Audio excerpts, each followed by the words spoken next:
नमस्कार दोस्तों, स्वागत है आपका अपने YouTube चैनल लेट लतीफ़ रिव्यू में, जहां आपको मिलता है एंटरटेनमेंट इंडस्ट्री से जुड़ी हुई मज़ेदार खबरों का भरपूर खजाना, वो भी हर हफ्ते। एक बार फिर से अपने अपकमिंग मूवी लिस्ट सेक्शन के भीतर हम लेकर आए एक born with silver spoon artist की अपकमिंग मूवी लिस्ट की खबरों के बारे में ढेर सारी इन्फॉर्मेशन। एक बार अगर प्रैक्टिकली तौर पर देखा जाए तो ये चांदी की चम्मच वाली कहावत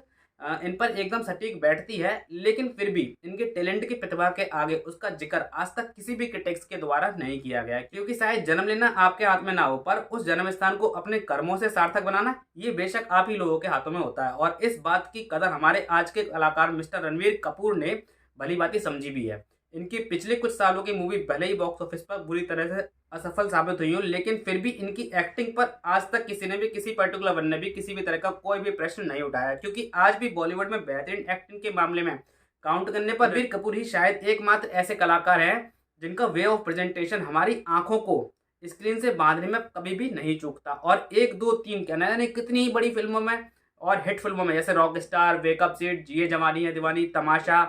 ए दिल है मुश्किल, संजू, बर्फी, और अभी हाल फिलहाल में इनकी मूवी आई थी तू झूठी मैं मक्कार में अपने कॉमेडी और सीरियस दोनों ही रोल में ये दर्शकों को अपने बेहतरीन एक्टर होने की जानकारी ऑलरेडी दे चुके हैं। चलिए अब आपको याद देर ना करते हुए सीधा लेके चलते हैं इनकी भविष्य में आने वाली फिल्मों के दरमियान या फिल्मों की खबरों के दरमियान, ठीक है, जहां एक बार फिर से अपने किस्मत का सिक्का पलटवाने के लिए ये एकदम तैयार नजर आ रहे हैं। सबसे पहले आने वाली इनकी फिल्म है एनिमल, जो कि एक पैन इंडिया फिल्म होगी, जिसे हिंदी के साथ तमिल, तेलुगु, मलयालम और आदि सभी अन्य रीजनल लैंग्वेज में भी डब करके रिलीज किया जाएगा, जिसमें शमशीरा के बाद एक बार फिर से रणवीर कपूर हमें टफ एंड रफ लुक में देखने को मिलने वाले हैं।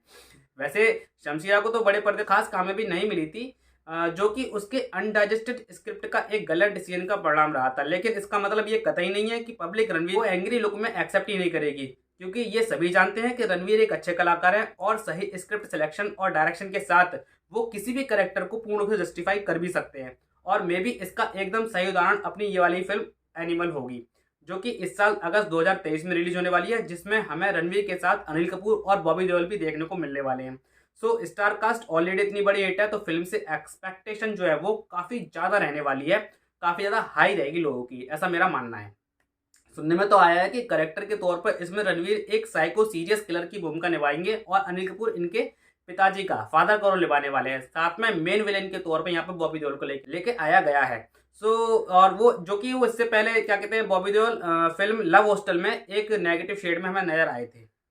बाकी रणवीर की नेक्स्ट अपकमिंग मूवी है ब्रह्मास्त्र 2 देव, जो ऑलरेडी रहने की ये जानकारी सबको पता थी, लेकिन फिल्म की शूटिंग में रुकावट तब आई जब इसका पहला पार्ट दर्शकों की समीक्षा पर खरा नहीं उतरा और उन्होंने इसे साफ सिरे से नकार दिया। लेकिन फिर भी इसका पूरा यूनिवर्स बनाने के चाह से इसका बनना 10 साल पहले से ही तय कर रखा गया था। सो अब वादे के अनुसार इस फिल्म का पार्ट 1 आया है, तो आधा अधूरा कहानी को छोड़ने का कोई मतलब बनता नहीं है, और इसीलिए ब्रह्मास्त्र पार्ट 2 देव के नाम से इसका जो नेक्स्ट पार्ट हमें 2025 तक देखने को मिलने वाला है, जिसमें ब्रह्मास्त्र पार्ट 1 के तो सारे कैरेक्टर्स अपना अपना रोल निभाएंगे, लेकिन फिल्म में मेन नेगेटिव किरदार जो कि है देव का, उसका रोल निभाने के लिए कोई भी एक्टर राजी नहीं हो रहा है। लेकिन शायद लास्ट अपील डायरेक्टर ने रॉकिंग स्टार यश से की है, जिसकी रजामंदी की जानकारी अभी तक क्लियर नहीं हुई है, बट फिल्म बनेगी ये पक्का है। रणवीर की तीसरी अपकमिंग ब्रह्मास्त्र के जैसे ही एक ट्रायोलॉजी रहने वाली है। जी हाँ, रामायण नाम से बनने वाली ये फिल्म भी कई पार्ट्स में शूट होने वाली है, जिसे Dangal film director mister Nitesh Tiwari direct करने वाले हैं, और जिसमें भगवान राम के किरदार में हमें रणवीर कपूर और शायद माता सीता के रूप में